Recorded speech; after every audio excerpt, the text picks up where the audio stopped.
नमस्कार दोस्तों, हमारे YouTube चैनल खुर्जावासी व्यूज़ में आपका स्वागत है।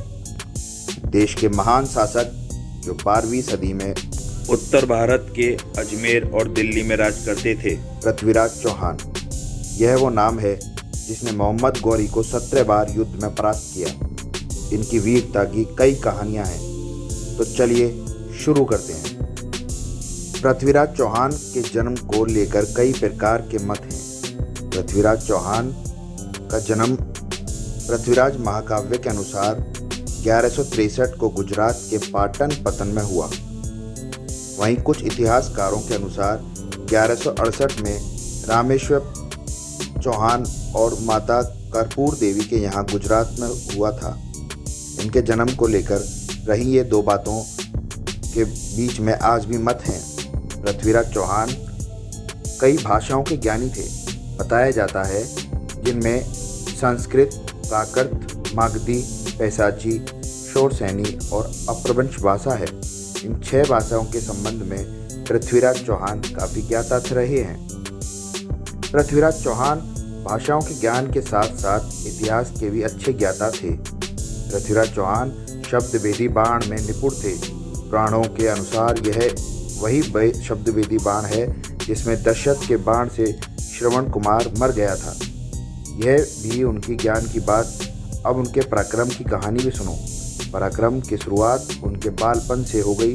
बताया जाता है कि उन्होंने बिना हथियार के शेर को मार गिराया था। पृथ्वीराज चौहान 13 वर्ष के थे तब उनके पिता की मृत्यु हो गई, जिसके बाद अजमेर के राजगढ़ के राज सिंहासन पर बैठाया गया।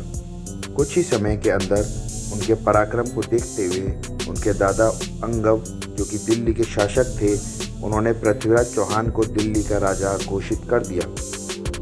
इतिहास के अनुसार दिल्ली के राज सिंहासन पर बैठने के बाद किला राय पिथौरा का निर्माण किया गया, जिसके बाद 13 वर्ष की उम्र में गुजरात के पराक्रमी शासक भीमदेव को उन्होंने हराया। धीरे धीरे पृथ्वीराज चौहान का साम्राज्य बढ़ने लगा। इसी बीच मुस्लिम शासक मोहम्मद गौरी ने दिल्ली पर कब्जा करने का विचार बनाया। जिसके बाद दिल्ली की राजगद्दी पर बैठने के लिए गौरी ने कई बार आक्रमण किए। प्रत्येक बार गौरी पृथ्वीराज चौहान से पराजित हुआ।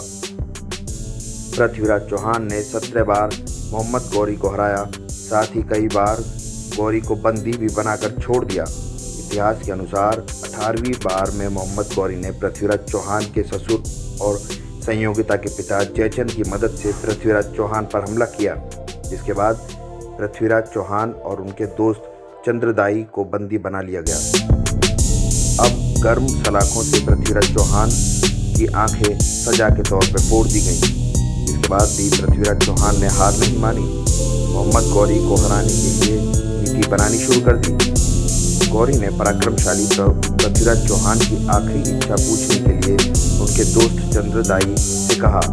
जैसा कि हम आपको पहले भी बता चुके हैं, पृथ्वीराज चौहान शब्दवेदी बाण चलाना जानते थे। इस जानकारी को मोहम्मद गौरी तक पहुंचाया गया। गौरी ने कला प्रदर्शनी के लिए पृथ्वीराज चौहान को अपने समक्ष पेश करने को कहा।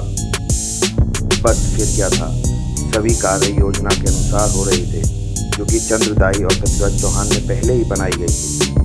प्रदर्शनी शुरू होने के दौरान चंद्रदाई ने काव्य भाषा में यह पंक्ति कही: 4 बाण 24 गज, अंगुल अष्ट प्रणाम, ता ऊपर सुल्तान है, मत झुको चौहान।